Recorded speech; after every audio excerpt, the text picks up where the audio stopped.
Score 1 for the Sloths.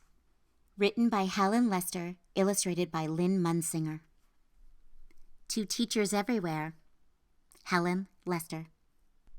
For Brandon and Kristen, Lynn Munsinger.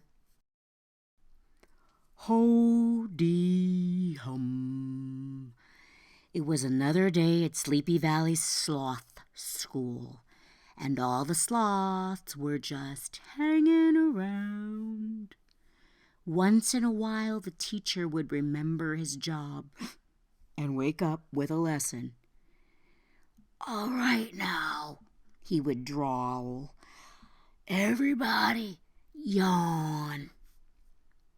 Or, "Keep those snores coming." Or, "All together, students, let's roll over." Most of the time, though, the class just slept. It was a sloth thing. They were content in their slothfulness. Occasionally, the principal would drop in and say, with a chortle, "Don't mean to wake you, but I've never in my life seen such a lazy bunch of louts. Keep up the good whatever." And the sloths would smile in their slumber. The only movement of the day came at lunch hour.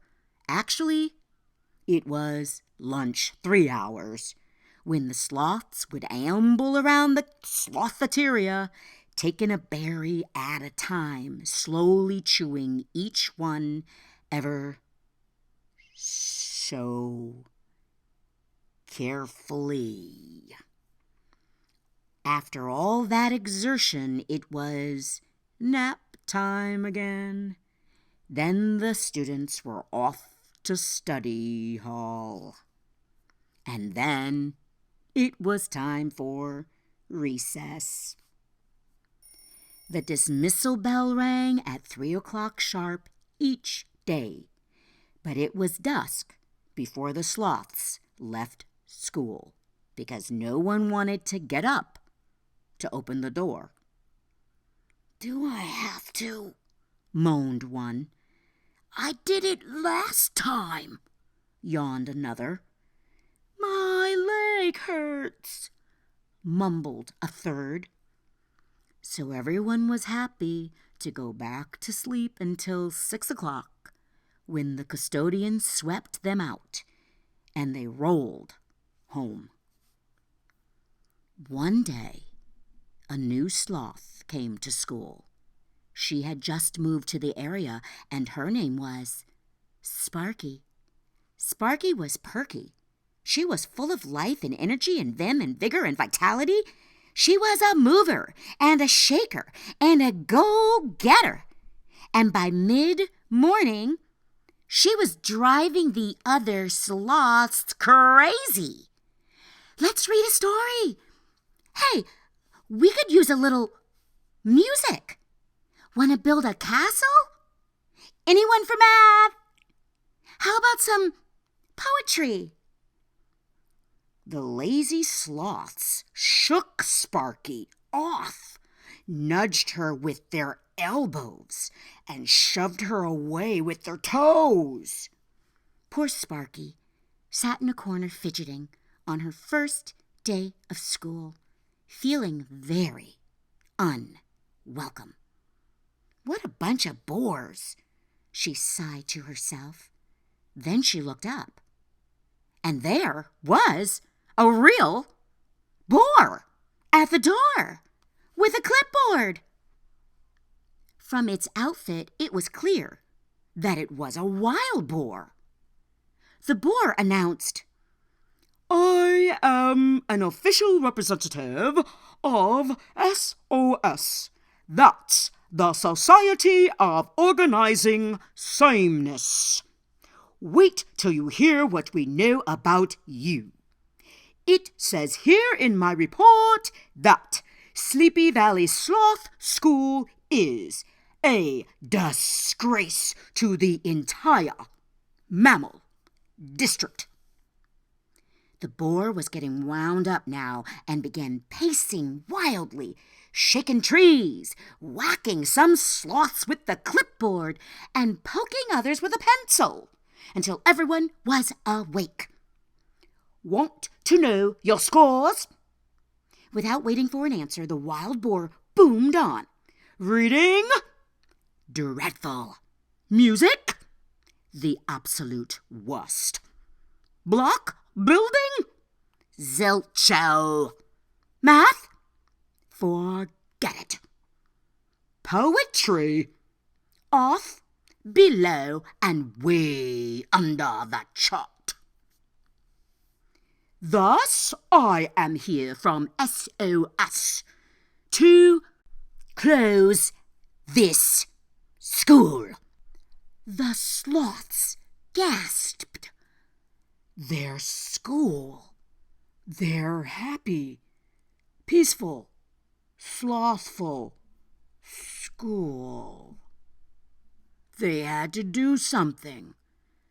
But they weren't doers.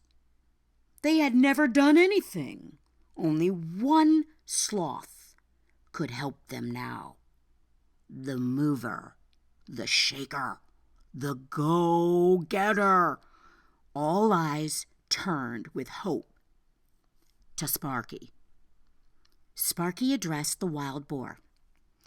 "You mentioned reading." "Reading, of course." She passed out the books, and the sloths, being unsure of what books were, sandwiches, began munching. "Reading," whispered Sparky, "not eating." She laid a book over each sloth. The sloths looked like they were reading. Music. Sparky whipped her violin out of her knapsack and played Flight of the Bumblebee, while the other sloths snored.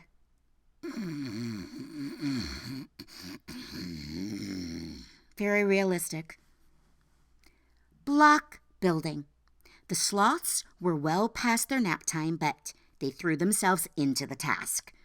Occasionally, a sloth in need of a quick snooze would get sandwiched, but that made the tower all the higher. By now, the sloths were thoroughly exhausted. Sparky pressed on. "Math. What's 2 plus 2? The answer came in a groan. 4.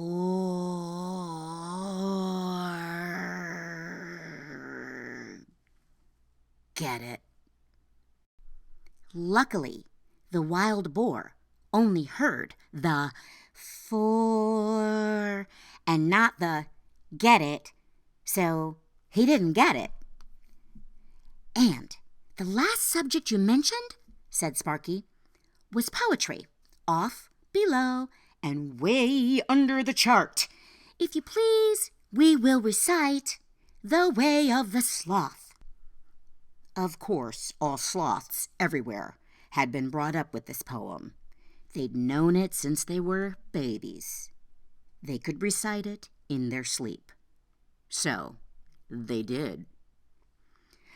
"The way of the sloth. The way of the sloth is gentle and kind. It hangs from the tree with nothing in mind. It doesn't make faces or throw fits or holler. It never gets heated under the collar. It's surely no bother. That's easy to see.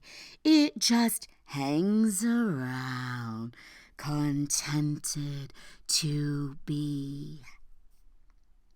"That," stated the wild boar, "was impressive. Most impressive. Some nitwit must have confused your school with another.